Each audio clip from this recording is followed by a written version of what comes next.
Hi hello, എല്ലാവർക്കും നമസ്കാരം. നമ്മളിപ്പോൾ നോക്കാൻ പോകുന്ന റീഡിങ് നിങ്ങളുടെ ലൈഫിൽ ഇപ്പോഴും ശത്രുസ്ഥാനം നിലനിൽക്കുന്നുണ്ടോ? ഉണ്ടെങ്കിൽ അവരുടെ ശരിക്കുള്ള ഇപ്പോഴത്തെ ഉദ്ദേശം അല്ലെങ്കിൽ അവരുടെ അടുത്ത ലക്ഷ്യം എന്താണ്? അപ്പം നമുക്ക് റീഡിങ്ങിലോട്ട് പോവാം.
ഓക്കെ, നിങ്ങളുടെ ലൈഫിൽ ഇപ്പോഴും ശത്രുസ്ഥാനമുണ്ടോ എന്ന് ചോദിച്ചു കഴിഞ്ഞാൽ, ഇപ്പോഴും നിലനിൽക്കുന്നുണ്ടോ എന്ന് ചോദിച്ചു കഴിഞ്ഞാൽ, my answer is big yes, ഉണ്ട്. കാരണം ഈ ശത്രുസ്ഥാനത്തിലുള്ള വ്യക്തി ഒരു സ്വൈര്യവിഹാരം നടത്തിക്കൊണ്ടിരുന്നു, അല്ലെങ്കിൽ ഇപ്പോഴും നടത്തിക്കൊണ്ടിരിക്കുന്നു. കാരണം നിങ്ങളെയോ നിങ്ങളുടെ ഫാമിലി ലൈഫിനെയോ മൊത്തത്തിൽ ഒരു ഭൂമികുലുക്കം എന്ന് പറയുന്നത് പോലെ നല്ല രീതിയിലുള്ള ആഘാതങ്ങൾ നിങ്ങൾക്ക് തന്നിട്ടുണ്ട്. ഒരു കുലുക്കം സമ്മാനിക്കുക, അതാണ് നല്ല രീതിയിലുള്ള ആഘാതങ്ങൾ നിങ്ങൾക്ക് തന്നിട്ടുണ്ട്. അത് നിങ്ങൾക്കായിരിക്കാം, അല്ലെങ്കിൽ നിങ്ങളെ തോൽപ്പിക്കാൻ വേണ്ടി നിങ്ങളുടെ മക്കൾക്കായിരിക്കാം.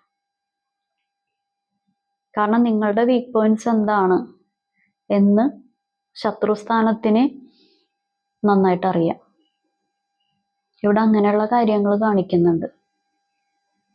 നിങ്ങൾ ഡേ ബൈ ഡേ എത്രത്തോളം ബുദ്ധിമുട്ടണം, എത്രത്തോളം വിഷമിക്കണം, എന്ത് ചെയ്താലാണ് നിങ്ങൾക്ക് ഒരു വിഷമത്തിന്റെ പീക്ക് ലെവലിൽ നിങ്ങളെ കൊണ്ടുപോയി എത്തിക്കാൻ പറ്റുള്ളൂ, ഒരു വിഷമത്തിന്റെ ബുദ്ധിമുട്ടിന്റെ പീക്ക് ലെവലിൽ നിങ്ങളെ കൊണ്ടുപോയി എത്തിക്കാൻ പറ്റുള്ളൂ, അതൊക്കെ ഈ ശത്രുവിൻ്റെതായിട്ടുള്ള ഈ സ്ഥാനത്തിന് നന്നായിട്ട് അറിയാം.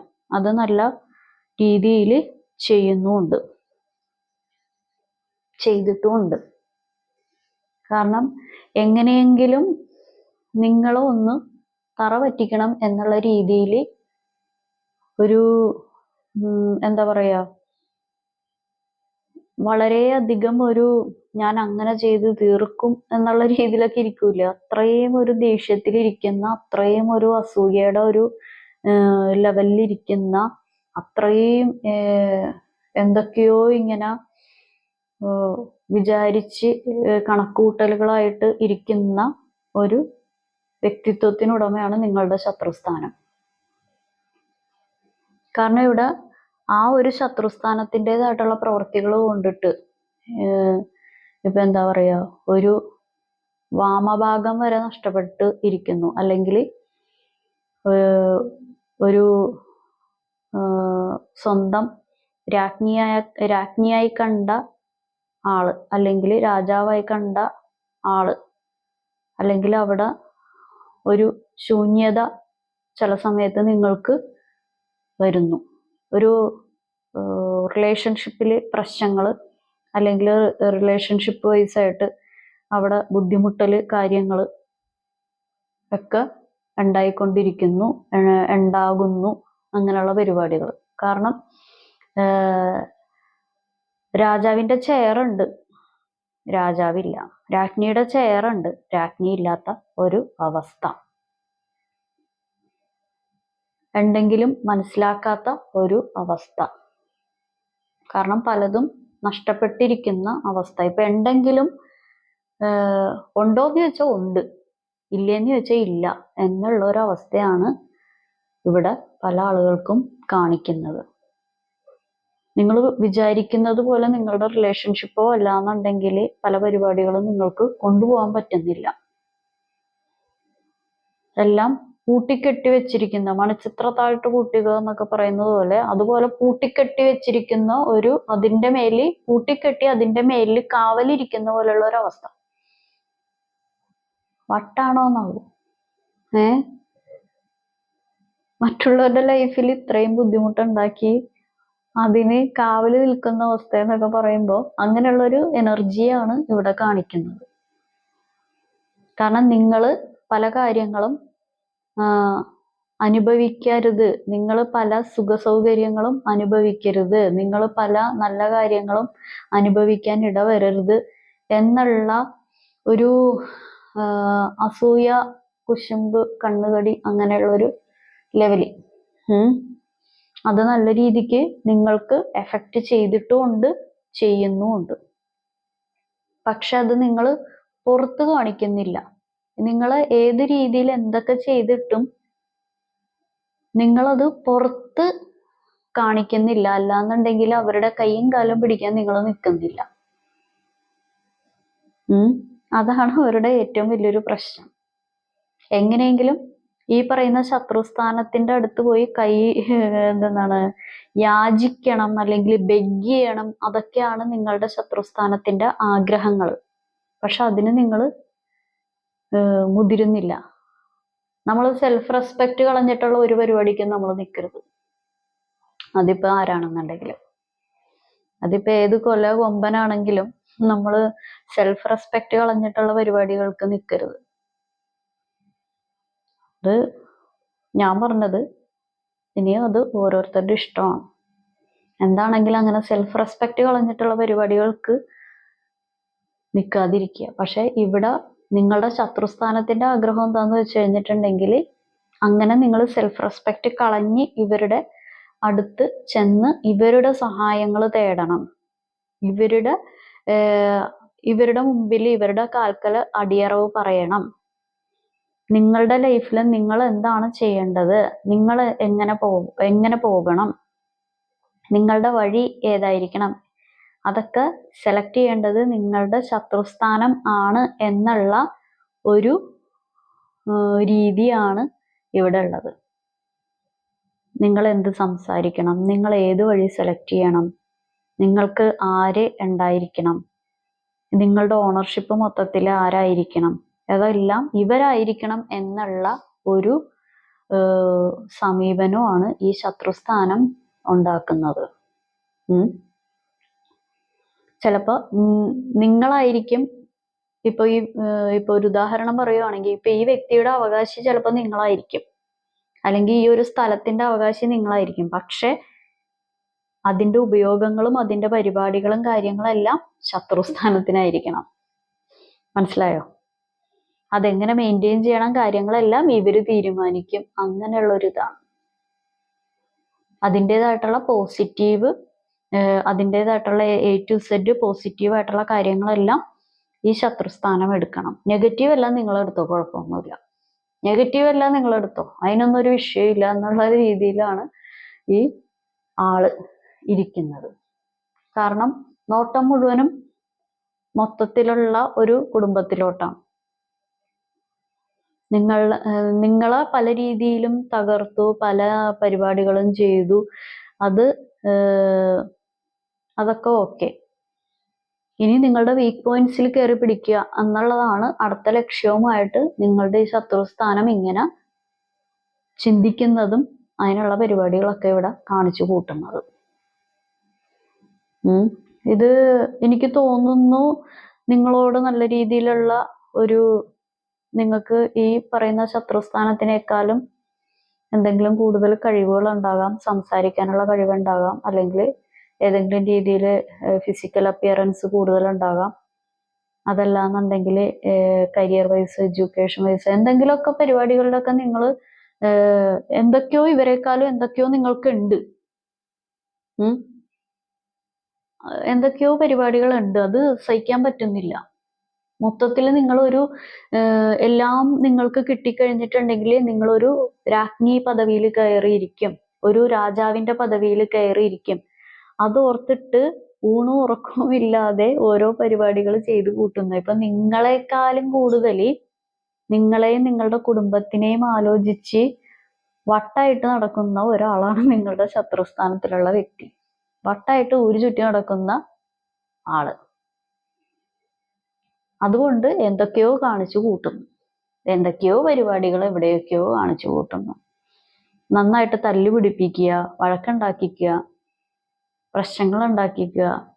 അതിൽ കൂടി ഈ ഒളിയിലും മറയിലും ഇരുന്ന് അതൊക്കെ കണ്ട് ആസ്വദിച്ച് ചിരിക്കുക, സന്തോഷിക്കുക, അങ്ങനെയൊക്കെ ചെയ്യുന്ന എന്തോ സൈക്കോസിന്റെ പല അവസ്ഥാന്തരങ്ങളും കേട്ടിട്ടുണ്ടെന്നൊക്കെ പറയില്ലേ, അതുപോലെയുള്ള എന്തൊക്കെയോ ഇതാണ് നിങ്ങളുടെ ഈ ശത്രുസ്ഥാനത്തിനുള്ള പരിപാടി. കാരണം നല്ല രീതിയിൽ നിങ്ങൾക്ക് ഈ ഒരു ആഘാതം സമ്മാനിച്ചിട്ടുണ്ട്. വീണ്ടും വീണ്ടും ഉള്ളൊരു ടെൻഷൻ എന്ന് പറയുന്നത് നിങ്ങൾ ഇവരുടേതായിട്ടുള്ള ഒരു കൺവട്ടത്ത് നിന്ന്, അതായത് ഇവരുടെ ഒരു കൺവട്ടത്ത് ഉണ്ടെങ്കിൽ ഇവർക്ക് അറിയാൻ പറ്റും നിങ്ങൾ എത്രത്തോളം മോചിതരാകും, എത്രത്തോളം പരിപാടികളൊക്കെ ഉണ്ടെന്ന്. ഇവരുടെ കൺവട്ടത്ത് നിന്ന് നിങ്ങൾ പോവരുത്. നിങ്ങൾക്ക് ഒരു എംപ്രസ് പദവി, എംപറർ പദവി കിട്ടരുത് എന്നുള്ള പരിപാടികളാണ്. എനിക്ക് തന്നെ തലവേദന എടുക്കുന്നു. കാരണം ഇത് കെട്ടിപ്പൂട്ടി വെച്ചിരിക്കുകയാണ്. ഇത് ഇവരുടേതായിട്ടുള്ള ഈ പ്രവർത്തികള്, ഈ നിങ്ങളുടെ ഈ ആളുടെ ഈ പ്രവർത്തികള്, ഈ ശത്രുസ്ഥാനത്തിൻ്റെതായിട്ടുള്ള കാര്യങ്ങള് ഒരു കര കടന്നു പോയിരിക്കുന്നു, കടല് കടന്നു ചെന്നിരിക്കുന്നു, ലോങ് ഡിസ്റ്റൻസിൽ വരെ ആഘാതം കൊടുത്തിരിക്കുന്നു, ഭൂമിയുടെ അങ്ങേയറ്റം വരെ കൊടുത്തിരിക്കുന്ന ഒരു അവസ്ഥ. ഇപ്പൊ നിങ്ങൾ നിൽക്കുന്നത് ചിലപ്പോൾ ഭൂമിയുടെ വേറെ ഏതെങ്കിലും ഒരു കോണിലാണെങ്കിൽ അവിടം വരെ ഈ പരിപാടി ഏറ്റിരിക്കുന്നു. അതാണ് ഇവിടെ കാണിക്കുന്നത്. അടുത്ത നോട്ടം എന്ന് പറയുന്നത് നിങ്ങളുടേതായിട്ടുള്ള പല വീക്ക് പോയിന്റ്സിലോട്ടാണ്. നിങ്ങൾക്കറിയാലോ നിങ്ങളുടെ വീക്ക് പോയിന്റ്സ് ചിലപ്പോൾ ഏതെങ്കിലും വ്യക്തികളായിരിക്കാം, നിങ്ങളുടെ ജോലിയായിരിക്കാം, അല്ലെങ്കിൽ മക്കളാണെങ്കിലും മക്കളായിരിക്കാം, വീടായിരിക്കാം, നിങ്ങളെ സഹായിക്കുന്ന ഏതെങ്കിലും മനുഷ്യരായിരിക്കാം, നിങ്ങളുടെ കൂടെ നിൽക്കുന്ന ആരെങ്കിലും ആയിരിക്കാം.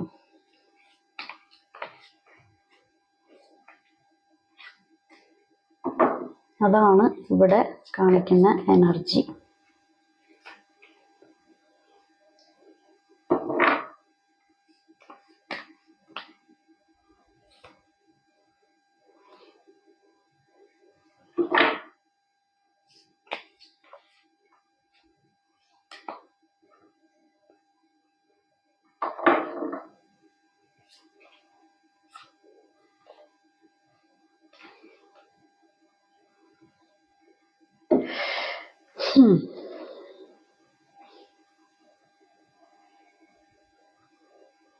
ഈ ആള് വന്നപ്പോ തന്നെ ഇതെല്ലാം ഒന്ന് ഒതുങ്ങി. ഓക്കെ, അതായത് ഈ എന്താ പറയാ, ഒരു ആക്കം കിട്ടാത്ത ഒരാളാണ് നിങ്ങളുടേതായിട്ടുള്ള ഈ വ്യക്തി. ഒന്നിനെയും ഭയമില്ലാത്ത, ഒന്നിനെയും പേടിയില്ലാത്ത ഒരാള്. പക്ഷെ പുറമെ അങ്ങനെയൊന്നും അല്ല. പുറമെ എന്താ പറയാ, ഇയാൾ ഇങ്ങനെയൊക്കെ ചെയ്യോ, അല്ലെങ്കിൽ ഇയാള് ഒരു മാസ്ക് ഇട്ടുള്ള ഒരു പ്രകൃതമാണ്. സഹതാപം അല്ലാന്നുണ്ടെങ്കിൽ സഹതാപം പിടിച്ചു പറ്റുന്ന കാര്യങ്ങൾ, ഇമോഷണലി മറ്റുള്ളവർക്ക് മനസ്സലിയുന്ന കാര്യങ്ങൾ ചെയ്യുക, അല്ലാന്നുണ്ടെങ്കിൽ സ്പോട്ടിൽ സ്വന്തം കാര്യങ്ങൾക്ക് വേണ്ടി കരഞ്ഞ് കാര്യങ്ങൾ നേടുന്ന പല പരിപാടികൾ ഒക്കെ ഉള്ള ഒരു ആള്. ഇവരുടേതായിട്ടുള്ള ഇവരൊരു മാസ്ക് ഇട്ട് നടക്കുന്ന ഒരു ആളുകളാണ്. ഇവരുടേതായിട്ടുള്ള ആക്ച്വൽ ഫേസ് എന്താന്ന് ഈ വേൾഡിന് അല്ലെങ്കിൽ ഈ ലോകത്തിന്, ഈ സൊസൈറ്റിക്ക് കറക്റ്റായിട്ട് അത്ര അറിയില്ല. നിങ്ങൾക്കും അറിയില്ലായിരുന്നു. നിങ്ങൾ ശരിക്കും അറിയാൻ തുടങ്ങിയത് നിങ്ങളുടേതായിട്ടുള്ള പല ജീവിത സാഹചര്യങ്ങളും പല സംഭവങ്ങളും വന്നു തുടങ്ങിയ പിന്നെയാണ്. ഇതാണ് നമ്മളിത് പുറത്തൊന്നും അന്വേഷിച്ച് നടക്കേണ്ട, ആള് ഇന്ന സ്ഥലത്തുണ്ട്, ആള് ഇന്ന ആളാണ് എന്ന്. കാരണം നിങ്ങളെ എങ്ങനെയെങ്കിലും ഒന്ന് വട്ടുപിടിപ്പിച്ച് ഓടിക്കുക, മെന്റലി ഷോക്ക് ഉണ്ടാക്കുക, ശാരീരികമായിട്ട് ഷോക്ക് ഉണ്ടാക്കുക, അങ്ങനെയുള്ള ഒരുപാട് കാര്യങ്ങൾ ഇവിടെ തന്നിട്ടുണ്ട്. പക്ഷെ ചെയ്യുന്ന കാര്യങ്ങൾ വളരെ ട്രഡീഷണലായിട്ട് നടക്കുന്ന, അല്ലെങ്കിൽ ദൈവഭക്തി ഭയഭക്തി ബഹുമാനമായിട്ടൊക്കെ നടക്കുന്നത് പോലെ അഭിനയിക്കുന്ന, സംസാരിക്കുമ്പോൾ അലിയുന്ന രീതിയിലുള്ള സംസാരങ്ങൾ, സോപ്പ് പതകള് മാറി നിൽക്കുന്ന രീതിയിലുള്ള സോപ്പ് കമ്പനിക്കാർ വരെ ഇവരുടെ അടുത്ത് വന്ന് കൈതൊഴും, ആശാനേ എന്നും പറഞ്ഞു. അതുപോലെയുള്ള സംസാരങ്ങള്, ഇമോഷണലി ഉള്ള പരിപാടികൾ. ഇവർക്കറിയാം എങ്ങനെ ഏതൊക്കെ രീതിയിൽ എന്തൊക്കെ ചെയ്യണം, ആരെയൊക്കെ ഏതൊക്കെ രീതിയിൽ ഉപയോഗിക്കണം, പരിപാടികൾ ചെയ്യണം. പക്ഷെ നിങ്ങൾ മനസ്സിലാക്കി ഇതല്ല, ഇത് എന്തോ ഒരു കൂടിയ സാധനമാണ്.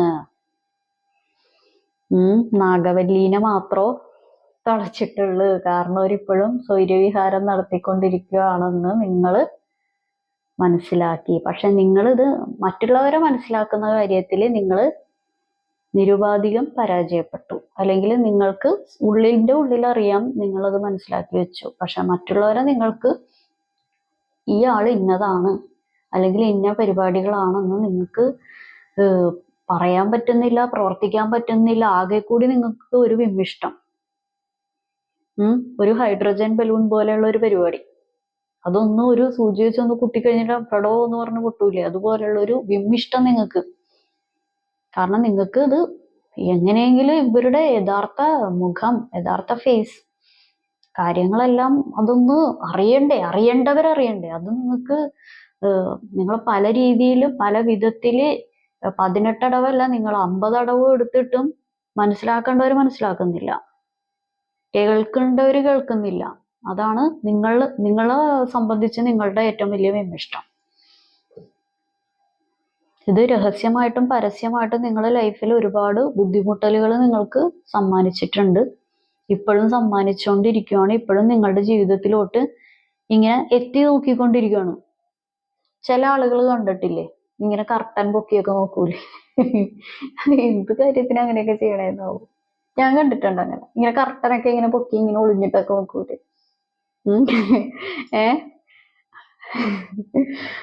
ആരുടെയെങ്കിലൊക്കെ മുഖമൊക്കെ ഇപ്പൊ മനസ്സിൽ വന്നിട്ടുണ്ടാവൂലേ, എന്തിനങ്ങനെ നോക്കണേന്നാവും.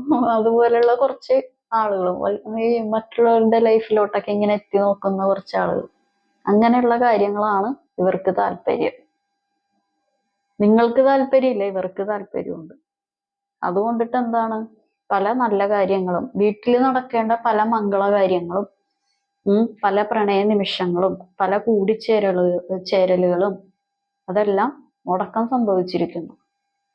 അതിപ്പോ ഒരു കല്യാണം ആയിക്കോട്ടെ, ഒരു ചെറിയൊരു ബർത്ത്ഡേ പാർട്ടി ആയിക്കോട്ടെ, ഒരു വീട് താമസം ആയിക്കോട്ടെ, അല്ലെങ്കിൽ ഒരു എന്താ പറയാ, ഒരു ഭാര്യയും ഭർത്താവും കൂടിയുള്ള ഒരു കൂടിച്ചേരല്, ഒരു ലവേഴ്സ് തമ്മിൽ ഷെയർ ചെയ്യേണ്ട പ്രണയ നിമിഷങ്ങൾ, ഒരു ഫാമിലി ഒരു ഫുൾഫിൽമെന്റ് ആകാൻ വേണ്ടിയിട്ട് അവിടെ ഹസ്ബൻഡും വൈഫും മക്കളും കൂടി ആകുമ്പോഴേ ഒരു ഫുൾഫിൽമെന്റ് ഉണ്ടാവുള്ളൂ. അവിടെ ഒരാൾക്കൊരു കുറവുണ്ടെങ്കിൽ അത് കുറവ് തന്നെയാണ്. അപ്പൊ അവിടെയുള്ള ഒരു കുറവുകൾ, ഇതെല്ലാത്തിനും മൂല കാരണം എന്ന് പറയുന്നത് ഈ ശത്രുസ്ഥാനത്തിൻ്റെതായിട്ടുള്ള കാര്യങ്ങളാണ്. നിങ്ങളുടെ ശത്രുസ്ഥാനം നിങ്ങളുടെ ലൈഫിന്റെ അല്ലെങ്കിൽ നിങ്ങളായിട്ട് ബന്ധപ്പെട്ട ആളുകളുടെ ലൈഫിന്റെ മൊത്തത്തിൽ ഒരു ബാലൻസ് ഇല്ലായ്മ നഷ്ടപ്പെടുത്തിയിട്ടുണ്ട്. ബ്ലാക്ക് മാജിക്കിന്റെ അങ്ങേയറ്റം നിങ്ങൾക്ക് സമ്മാനിച്ചിട്ടുണ്ട്, കാര്യങ്ങളൊക്കെ ഇവിടെ കാണിക്കുന്നുണ്ട്. പക്ഷെ നിങ്ങൾ എന്താ പറയാ, നിങ്ങളെ തന്നെ മറന്ന് മറ്റു പല ആളുകളെയും സഹായിക്കുക, നിങ്ങളെ തന്നെ മറന്ന് നിങ്ങൾക്ക് എഫേർട്ട് എന്ന് പറഞ്ഞാൽ നിങ്ങളെ കൊണ്ട് എന്ത് ചെയ്യാൻ പറ്റുമോ, സ്നേഹിക്കാൻ പറ്റുമോ, പല കാര്യങ്ങളും ചെയ്യാൻ പറ്റും, ഉത്തരവാദിത്വത്തോടു കൂടി പല കാര്യങ്ങളും ഭംഗിയായിട്ട് നിർവഹിക്കാൻ പറ്റുമോ, പല സഹായങ്ങളും ചെയ്യാൻ പറ്റും, അതൊക്കെ നിങ്ങളെ കൊണ്ട് കഴിയാവുന്നതിലും അങ്ങേയറ്റം നിങ്ങൾ ചെയ്തിട്ടുണ്ട്. പക്ഷെ തിരിച്ചു കിട്ടിയതൊക്കെ നിങ്ങൾക്ക് ഒന്നുമില്ല. നിങ്ങൾക്ക് കിട്ടിയതെല്ലാം നെഗറ്റീവായിട്ടുള്ള പരിപാടികളാണ്. നിങ്ങളൊരു സെൽഫ് ലവ് ചെയ്യുക കുറച്ചൊക്കെ. അത് ഒരു കാര്യം പറയാം. ഞങ്ങളുടെ വീട്ടിലൊരു പൂച്ചയുണ്ട്, ക്യാറ്റ്. അവനെ കാണാനൊക്കെ ഭംഗിയാണ്, പേർഷ്യൻ ക്യാറ്റാണ്. ഉണ്ണുക, ഉറങ്ങുക. ആരെങ്കിലുമൊക്കെ വന്നിട്ടുണ്ടെങ്കിൽ, ആരെങ്കിലുമൊക്കെ ഗസ്റ്റ് ഒക്കെ വന്നിട്ടുണ്ടെങ്കിൽ വേഗം പോയി എവിടെയെങ്കിലുമൊക്കെ നൈസായിട്ട് പോയി ഒളിച്ചിരിക്കുക. അവർ പോയി എന്ന് ഉറപ്പാക്കിയ ശേഷം നൈസായിട്ട് പിന്നെയും വരിക, ഉറങ്ങുക, ഉണ്ണുക. എന്നിട്ട് ഞാനാണ് ഇവിടെ വീട്ടിലെ എന്തോ വലിയ ആള് എന്നുള്ള രീതിയിൽ ഇരിക്കുക. ഇത് സെൽഫ് ലവ് അല്ല, ഇത് സെൽഫിഷിന്റെ അങ്ങേപ്പുറം. അത് ചെയ്യാനല്ല കേട്ടോ ഞാൻ പറഞ്ഞത്. അത് സെൽഫിഷിന്റെ വേറെ എന്തോ ലെവലാണ്. അത് കണ്ടുപിടിച്ചിട്ടില്ല, പേരൊന്നും കണ്ടുപിടിച്ചിട്ടില്ല. അല്ലാതെ സെൽഫ് ലവ് ആയിട്ടുള്ള കുറച്ച് കാര്യങ്ങൾ, നമ്മൾ സെൽഫ് റെസ്പെക്ട് കളഞ്ഞിട്ടുള്ള ഒരു പരിപാടികളൊക്കെ നിൽക്കാതിരിക്കുക. പിന്നെ അവനവന് വേണ്ടി ജീവിക്കുക. കാരണം അവനവന് വേണ്ടി ജീവിക്കാൻ മറന്നുപോയിട്ടുള്ള കുറച്ച് ആളുകൾ ഈ വീഡിയോ കാണുന്നുണ്ട്. ജീവിതമേ സമർപ്പയാമി എന്നുള്ള രീതിയിൽ നിന്ന് പല കാര്യങ്ങളും ചെയ്തു കൊടുത്തു അവനവന് വേണ്ടി ജീവിക്കാൻ മറന്നുപോയിട്ടുള്ള കുറച്ച് ആളുകളും ഇവിടെ ഉണ്ട്. സ്നേഹത്തിന്റെ പേരിൽ, ഉത്തരവാദിത്വത്തിന്റെ പേരിൽ, പല കാര്യത്തിന്റെയും പേരിൽ. അപ്പൊ അതുകൊണ്ട് അവനവന് വേണ്ടിയും കുറച്ച് ജീവിക്കുക. പല കാര്യങ്ങളും ഒന്ന് ശ്രദ്ധിക്കുക. അപ്പൊ ഇതിന്റെ പരിഹാരം എന്താ, ഇതിന്റെ പരിഹാരം എന്താന്ന് വെച്ച് ഏത് നേരം ഇങ്ങനെ കമന്റ് കാണാറുണ്ട്. ഞാൻ നോക്കാതെ എന്ത് പരിഹാരം പറയാം? നിങ്ങൾക്കത് ഏത് രീതിയിൽ വേണമെങ്കിലും വ്യാഖ്യാനിക്കാം. ഞാൻ നോക്കിയാലല്ലേ എനിക്ക് പരിഹാരം പറഞ്ഞു തരാൻ പറ്റുള്ളൂ. ഇപ്പൊ പല ആളുകൾക്കും പല രീതിയിലുള്ള ബ്ലാക്ക് മാജിക് എഫക്റ്റ് ആയിരിക്കും. ഇപ്പൊ നിങ്ങൾക്ക് ചെയ്തതായിരിക്കില്ല വേറെ മറ്റൊരു വ്യക്തിക്കുള്ളതായിരിക്കില്ല ഇപ്പുറത്തുള്ള ആൾക്കുള്ളത്. പല രീതിയിൽ പല കാര്യങ്ങളായിരിക്കും. അത് നോക്കിയാലല്ലേ പ്രോപ്പറായിട്ടുള്ള കാര്യങ്ങൾ അറിയാൻ പറ്റുള്ളൂ. അല്ലാതെ എങ്ങനെ പരിഹാരം പറഞ്ഞുതരും? അപ്പൊ അതാണ് അതിന്റെ പരിപാടി. അപ്പോൾ ഇതാണ് ഇന്നത്തെ റീഡിങ് എല്ലാവർക്കും ഇഷ്ടപ്പെട്ടെന്ന് കരുതുന്നു. ഇതൊരു ജനറൽ റീഡിംഗ് ആണ്. നിങ്ങൾക്ക് കണക്റ്റ് ആവുന്ന, നിങ്ങൾക്ക് റെസണേറ്റ് ആവുന്ന കാര്യങ്ങൾ മാത്രം എടുക്കുക, അല്ലാത്ത കാര്യങ്ങൾ വിട്ടേക്കുക. Okay, have a good day. Thank U.